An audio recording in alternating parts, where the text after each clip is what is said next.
The struggles of an aspiring artist. Introduction to Elijah Harper. Elijah Harper's story began in the vibrant streets of Baltimore, where the hum of city life intertwined with the weight of its struggles. Raised in a working-class neighborhood, Elijah was surrounded by both the beauty and hardship of urban living. His art, a reflection of his environment, told the untold stories of his community, the resilience of single mothers, the laughter of children playing amid cracked pavements, and the quiet strength of those navigating systemic challenges. Elijah's talent emerged early. As a child, he would spend hours sketching the world around him, using charcoal, crayons, or whatever materials he could find. His mother, Gloria, a nurse who worked double shifts, was his biggest supporter. She often brought home scraps of paper and office supplies for him, encouraging his creativity. "You have a gift, Elijah," she'd say, her voice firm with conviction. "Don't let anyone tell you otherwise." Her words became his guiding mantra. Through his art, Elijah sought to preserve the humanity of his community, to tell the stories that were often overlooked or dismissed by those outside his world. The early challenges. As Elijah grew older, his passion for art deepened, but so did the realization of the barriers he faced. The art world, as he quickly learned, wasn't just about talent, it was about connections, resources, and access. These were luxuries Elijah didn't have. Formal training was out of reach, his family couldn't afford art school, and scholarships seemed elusive. Undeterred, Elijah taught himself, devouring books from the local library about technique and art history. He studied the works of Romare Bearden, Jacob Lawrence, and Jean-Michel Basquiat, drawing inspiration from their ability to fuse personal narrative with bold expression. Still, he struggled to find opportunities to showcase his work. Local galleries, when they did respond to his inquiries, were quick to dismiss him. "Your work is interesting," one curator told him, "but it doesn't align with what our clientele is looking for." Another rejection came with a thinly veiled critique, "It's a bit raw. Our patrons prefer something more polished." Each dismissal chipped away at Elijah's confidence, but it also fueled his determination. He refused to let gatekeepers define the worth of his art. The rejections begin. Elijah's persistence led him to approach every gallery he could find, armed with a carefully curated portfolio. His collection featured pieces that told deeply personal stories: Silent Streets, which captured the desolation of a neighborhood after a factory closure, and Sunset on Cherry Hill, which depicted a child standing atop a hill, bathed in the warm glow of hope. But time and time again, he was met with rejection. Some gallery owners barely glanced at his work, while others offered superficial praise, before turning him away. "Collectors are looking for something more refined," one owner said, dismissing him with a wave. Another remarked, "Your themes are compelling, but they're not what sells."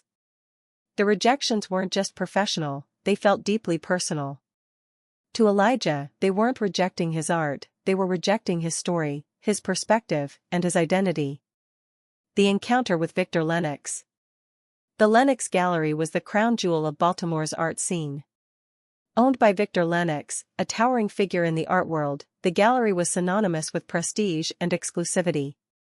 For Elijah, it represented both a challenge and an opportunity. If he could convince Victor to feature his work, it could change everything. Elijah arrived at the gallery with his portfolio in hand, his heart pounding as he stepped into the pristine space. The stark white walls and polished floors were a far cry from the colorful chaos of his neighborhood. As he waited in Victor's office, he couldn't shake the feeling that he didn't belong. Victor entered with an air of confidence, his sharp suit and calculated smile reinforcing his authority. He sat behind a massive desk, flipping through Elijah's portfolio with practiced indifference. When he finally spoke, his words were measured but cutting. "You have passion," he said. "That's clear. But passion doesn't make art." Elijah leaned forward, his voice steady, despite the tightening in his chest. "My work tells stories that matter, stories of real people, their struggles, and their resilience." Victor raised an eyebrow, a faint smirk tugging at his lips. "Stories are fine for community spaces or street art, Mr. Harper. But galleries like mine deal in refinement. This? This is amateurish. It doesn't belong here. The word stung, but Elijah managed to thank Victor for his time before leaving. The humiliation was compounded later that evening when he discovered that Victor had publicly mocked his work during a gallery event. Raw doesn't mean good, Victor had quipped, holding up a piece of Elijah's work. Sometimes it just means raw. A pivotal decision. That night, Elijah sat in his small apartment, his portfolio lying unopened on the table. Victor's words replayed in his mind, amateurish. Doesn't belong. Raw. For hours, he wrestled with self-doubt, questioning whether he was chasing an impossible dream. But as the hours passed, something shifted. Elijah thought about his mother's unwavering belief in him, about the pride in her voice when she saw his work. He thought about the kids in his neighborhood who saw themselves in his paintings, who found hope in his depictions of their lives. Elijah picked up his brush, his movements deliberate and determined. If they don't see the value in this, he said to himself, then I'll show it to the people who do. Elijah decided to bypass the traditional gatekeepers of the art world. He would find his own way to share his work, to connect with people who understood its meaning. Armed with his talent, his resilience, and a newfound resolve, Elijah Harper set out to redefine his future. This time, he wasn't asking for permission. Rising through innovation. Elijah's digital journey. After the humiliating encounter with Victor Lennox, Elijah Harper knew he couldn't rely on traditional galleries to showcase his art. His work deserved to be seen, but the gatekeepers of the art world refused to give him a chance. Desperate for an alternative, he turned to social media. With the encouragement of his friend Marcus, who worked in marketing, Elijah created an Instagram account at Harper Stories. It was a leap of faith, and he had little idea of how to make his art stand out in a sea of selfies and memes. You don't need the approval of those gallery types, Marcus told him. The internet is your gallery. Let the people decide. Elijah's first post was a photo of his painting Sunset on Cherry Hill. The caption read, "This is my neighborhood. It's where I learned about resilience, love, and survival. Art is my way of telling the stories that shaped me." The post garnered a handful of likes, mostly from friends and family, but it was a start. Determined to make it work, Elijah shared a new piece each day, crafting thoughtful captions that told the stories behind his art. He spent hours researching hashtags, responding to comments, and engaging with other creators. Slowly, his audience began to grow. Followers from across the globe commented on his posts, sharing how his art resonated with their own lives. For the first time, Elijah felt his work was being seen, not by critics or curators, but by everyday people who connected with his vision. The viral breakthrough. One evening, Elijah decided to post one of his most personal paintings. Titled The Boy Who Waited, it depicted a young boy sitting alone on a stoop, his eyes filled with a mixture of hope and sadness. The piece was a reflection of Elijah's childhood, years spent dreaming of a better life and waiting for doors to open. The caption he wrote was raw and heartfelt. "This is me as a kid. Waiting for a chance. Waiting for someone to see me. Waiting for a way to tell my story. I've been told my work doesn't belong in galleries, that it's too raw or unrefined. But art isn't about refinement, it's about truth. This is my truth." Elijah hesitated before hitting post. Would anyone care? Would they dismiss him as the galleries had? Taking a deep breath, he pressed the button and set his phone aside. The next morning, Elijah woke to a flood of notifications. His post had gone viral, amassing thousands of likes and hundreds of comments overnight. People from all over the world shared how The Boy Who Waited had touched them. "This painting is my childhood," one comment read. "Thank you for putting this feeling into art." Another follower wrote, "Your work speaks to me. Don't stop creating." Art bloggers and influencers picked up on the post, sharing it with their audiences and tagging Elijah's account.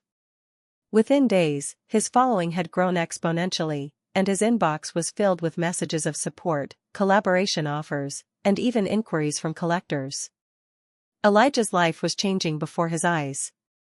For the first time, he felt the validation he had longed for, not from institutions, but from the people who saw themselves in his art. Critical acclaim. Among those captivated by Elijah's viral post was Lydia Kessler, a renowned art critic known for her sharp eye and passion for discovering emerging talent. While scrolling through Instagram one evening, she stumbled upon The Boy Who Waited and was struck by its raw emotion and poignant narrative. Lydia delved into Elijah's account, spending hours exploring his posts. She was impressed not only by his artistry but by the depth of his storytelling. Each painting was a window into his world, brimming with authenticity and heart. The next morning, Lydia reached out to Elijah with a message that left him stunned. "Your work is extraordinary. I'd love to feature you in my column. Let's talk." During their conversation, Elijah shared his journey, the systemic barriers he faced, the rejection from galleries, and his decision to forge his own path. Lydia was moved by his resilience and vision. A week later, her feature on Elijah was published in The Vanguard, one of the most influential art magazines. Titled The Artist of Truth, Elijah Harper's Journey to the Spotlight, the piece praised Elijah's ability to turn personal struggles into universal narratives. "Elijah Harper is a reminder that art doesn't need refinement to be profound," Lydia wrote. "It needs honesty." The article propelled Elijah into the international art scene. Collectors and galleries that had once ignored him now clamored for his attention. For Elijah, it wasn't just about recognition, it was about proving that his stories mattered. Victor's dismissal. While Elijah's star was rising, Victor Lennox remained oblivious. The shift in the art world's focus toward emotional, story-driven work irritated him. During a staff meeting at Lennox Gallery, he dismissed the trend as a passing phase. "This obsession with raw, unpolished art will die out soon enough," he declared. "Serious collectors know better than to waste their time on sentimentality. Refinement and mastery are what endure." Victor's arrogance blinded him to the changing tides. Attendance at his gallery's events had been declining, and several prominent collectors had begun exploring new, diverse voices in the art world. Yet, Victor clung to his belief that the art world would eventually return to his version of excellence. An unexpected opportunity. One day, Elijah received an email from a prominent art broker representing an anonymous collector. The collector had seen Elijah's work online and was particularly drawn to Eclipse Dreams, a painting depicting a lone figure standing amidst a storm, gazing at a faint ray of sunlight breaking through the clouds. The offer was staggering, more than Elijah had ever imagined. After confirming the details, Elijah agreed to the sale. What he didn't know was that the broker had chosen Lennox Gallery to facilitate the transaction, believing it would add prestige to the deal. Victor, unaware of the artist's identity, eagerly accepted the arrangement. To him, it was a chance to restore some of the gallery's waning relevance. Meanwhile, the anonymous buyer, impressed by Elijah's story, invited him to witness the transaction. "Your work deserves to be celebrated," they wrote. "It's only fitting for you to be there." Elijah agreed, unaware that the sale would set the stage for a dramatic confrontation with the man who had once dismissed him. The confrontation. Victor's scorn. The private viewing room at Lennox Gallery was as grand as ever. The polished marble floors, the soft lighting, and the carefully curated decor exuded an air of exclusivity. At the center of the room hung Eclipse Dreams, Elijah Harper's evocative painting of a lone figure in a storm, gazing at a faint ray of sunlight breaking through the clouds. Its emotional depth and striking composition captivated the anonymous buyer. "This piece is extraordinary," the buyer said, their voice brimming with admiration. "It's so raw, so honest." Victor Lennox entered the room with his usual air of confidence, dressed impeccably and carrying a glass of wine. He glanced briefly at the painting and then turned his attention to the buyer. "Ah, yes," he said dismissively, "an intriguing choice. But I must say, it's rather unrefined." The buyer frowned. "Unrefined? How so?" Victor shrugged. "Well, it's emotional, certainly, but emotion is easy. Anyone can paint their feelings. True art requires discipline, technique, and sophistication. This piece, while evocative, is, let's call it mediocre. It's the kind of work that might resonate briefly but lacks the depth to endure. The buyer, visibly displeased, crossed their arms. You don't believe the artist has talent? Victor waved a hand dismissively. Talent, perhaps, but untamed. This is the sort of work that appeals to sentimentality, not serious collectors. What Victor didn't realize was that the artist he was so casually disparaging was about to step into the room. Elijah's arrival. Elijah Harper arrived at the gallery as invited by the buyer, unaware that the sale was taking place at Lenox Gallery until he saw the familiar facade.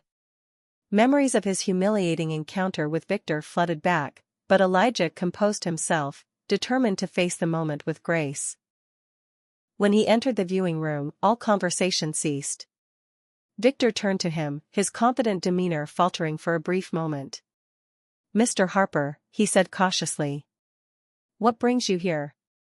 Elijah met Victor's gaze with calm determination. I was invited by the buyer, he said, his voice steady. They wanted me to witness the sale of my work. Victor froze, his eyes darting between Elijah and the painting. Your work? He asked, the realization dawning. Elijah gestured toward Eclipsed Dreams. Yes. That's my painting. The buyer's expression hardened as they turned back to Victor. You didn't know the artist? You've been selling this piece without realizing who created it? Victor stammered, his confidence crumbling. I wasn't informed. You didn't ask, Elijah interjected, his voice firm. You didn't care. The room grew tense. The buyer's admiration for the painting was now tinged with disdain for Victor. This is unacceptable, they said. You profit from artists while disparaging their work behind their backs. It's disgraceful. Victor tried to recover, but Elijah wasn't finished. You dismissed me when I brought you my portfolio, he said. You told me my work didn't belong, that it was amateurish. And now here you are, profiting from my talent while insulting it in the same breath. Victor opened his mouth to respond, but the buyer cut him off. This transaction is off. I refuse to support someone who disrespects the very artists they claim to represent. The fallout begins. The confrontation didn't stay confined to the gallery. The buyer, a prominent figure in the art world with a substantial social media following, shared the story online. Today, I witnessed an appalling display of arrogance, their post began. Victor Lenox, the so-called gatekeeper of fine art, mocked a painting and its artist, only to discover that the artist was present. That artist is Elijah Harper, whose work is extraordinary. Lenox's behavior was disgraceful. The post went viral within hours, sparking outrage across the art community. Artists shared their own stories of rejection and mistreatment by elitist galleries, while collectors criticized Victor's condescension and lack of respect. Media outlets picked up the story, running headlines like Gatekeeper Exposed, Elijah Harper confronts Victor Lenox and the artist who defied the odds. For Elijah, the incident elevated his profile to new heights. Collectors and curators who had overlooked him now clamored for his attention, eager to align themselves with his rising star. Social media buzzed with support for Elijah's story, which became a symbol of resilience and authenticity. Victor's decline. For Victor Lenox, the fallout was swift and brutal. Prominent collectors severed ties with Lenox Gallery, unwilling to associate themselves with its tarnished reputation. Artists who had once sought representation at the gallery withdrew their works, citing Victor's arrogance and lack of integrity. Victor's attempts to control the narrative only made things worse. His public apologies were widely criticized as insincere, and his efforts to rebrand the gallery as a champion of emerging talent were dismissed as desperate. Attendance at Lenox Gallery plummeted, and its once prestigious events became sparsely attended shadows of their former glory. Within months, Victor was forced to sell off parts of his personal art collection to cover mounting debts. The gallery, once a cornerstone of the art world, became a cautionary tale of hubris and irrelevance. Meanwhile, Elijah Harper continued to rise, his story inspiring artists and collectors alike. For Victor, the loss was total. But for Elijah, the moment marked the beginning of a new chapter, one defined by triumph, transformation, and the reshaping of an industry. Redemption and transformation. Victor's humble plea. Victor Lennox sat alone in the cavernous silence of his once thriving gallery. The empty walls, stripped of art, were a stark reminder of his fall from grace. His career, built on exclusivity and gatekeeping, had crumbled under the weight of his own arrogance.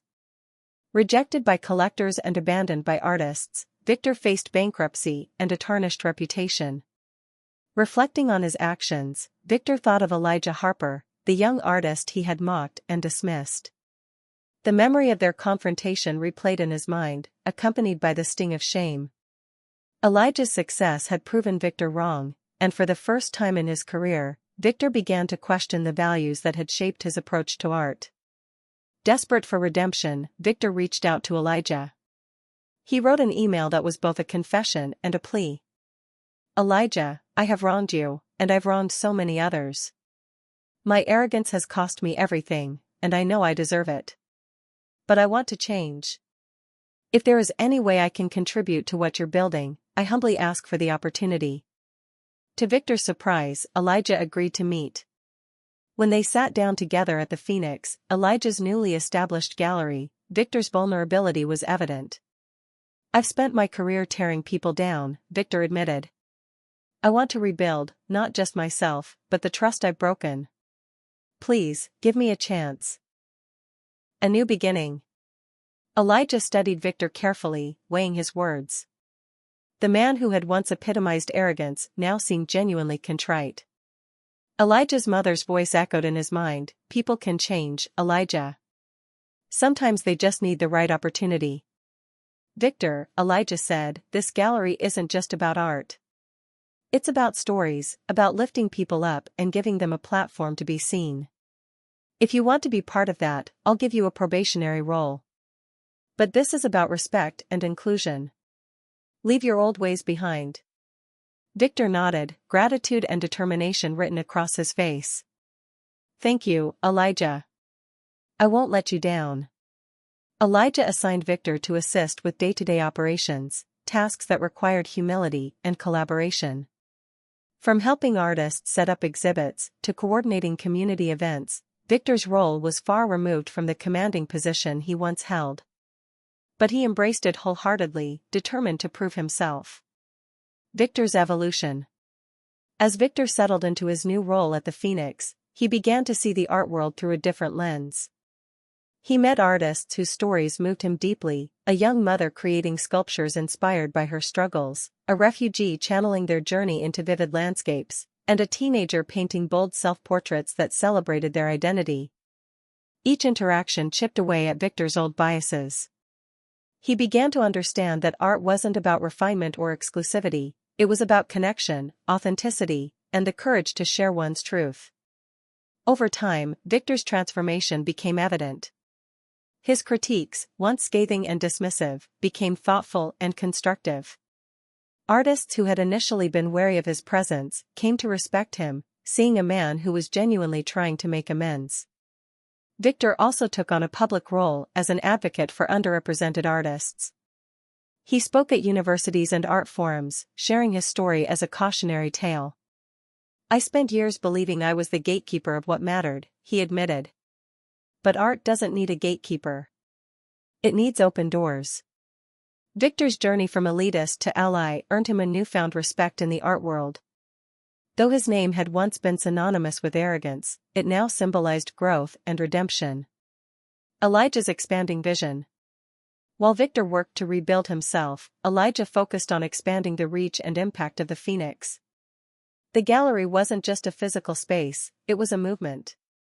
Elijah opened satellite locations in underserved communities, ensuring that art was accessible to everyone, regardless of their background or resources. Each gallery was a hub for local artists, offering workshops, mentorship programs, and spaces to create. Elijah also launched the Harper Foundation for Emerging Artists, a global initiative dedicated to supporting marginalized voices in the art world. The foundation provided grants, residencies, and professional development opportunities, empowering artists to pursue their dreams without fear of rejection or exclusion.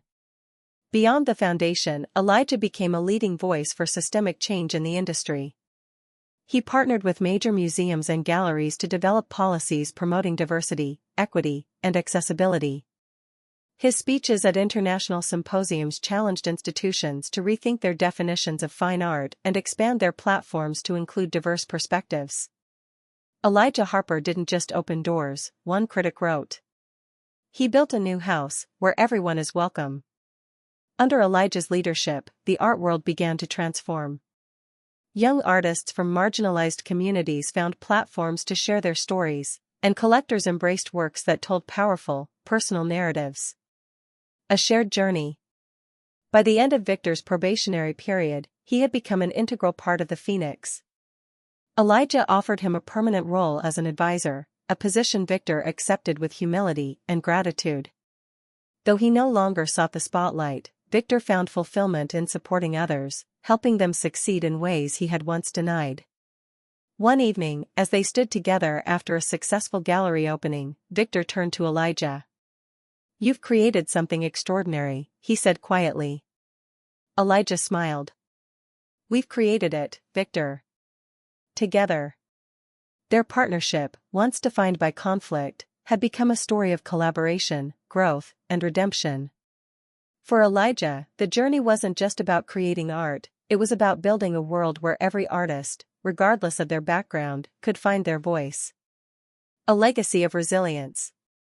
Reviving a gallery. Victor Lennox's former gallery, once a monument to exclusivity and elitism, was now unrecognizable. Under Elijah Harper's leadership, it had been transformed into the Phoenix Central, a space teeming with life, creativity, and community. Gone were the stark white walls and sterile atmosphere. In their place were bold, colorful murals and collaborative installations that celebrated diversity and resilience. The gallery's exhibits showcased art from emerging talents alongside established names, emphasizing stories of struggle and triumph. It wasn't just a gallery, it was a hub for connection, education, and inspiration. Elijah ensured that the Phoenix Central was accessible to all. Admission was free, workshops were open to the public, and community events fostered a sense of belonging. One corner of the gallery was dedicated to children's art, where young visitors could create their own masterpieces and see them displayed alongside the works of professionals. At the grand reopening, the energy was electric. Artists, collectors, and community members filled the space, marveling at the transformation. Elijah, standing at the center of the crowd, delivered a heartfelt speech. "This gallery is more than a building," he said. "It's a celebration of stories, a testament to resilience, and a reminder that art belongs to everyone. Welcome to the Phoenix Central, a place where every voice matters." Victor's redemption. Victor Lennox, once synonymous with arrogance and gatekeeping, had undergone a profound transformation. At the Phoenix Central, he had found his purpose, not as a leader, but as a mentor. He worked closely with underrepresented artists, offering guidance and support, and helping them navigate the complexities of the art world. Victor's evolution wasn't just about humility, it was about advocacy. He became a vocal champion for equity and diversity in the art industry, using his platform to call for systemic change. Speaking at conferences, universities, and art fairs, Victor shared his journey as a cautionary tale. "I spent years building walls," Victor said during one keynote address. "But I've learned that true art thrives when we tear those walls down." Victor's authenticity resonated with audiences. His willingness to own his mistakes and work toward change earned him a new kind of respect. Collectors and curators who once associated him with elitism now saw him as a vital voice in the movement for inclusion. Elijah's global impact. While the Phoenix Central flourished as a local hub for creativity, Elijah's influence reached far beyond its walls. Through the Harper Foundation for Emerging Artists, he created a global network of opportunities for marginalized voices. The foundation provided grants, mentorship programs, and residencies, enabling artists from underserved communities to thrive. Elijah's advocacy reshaped the art world.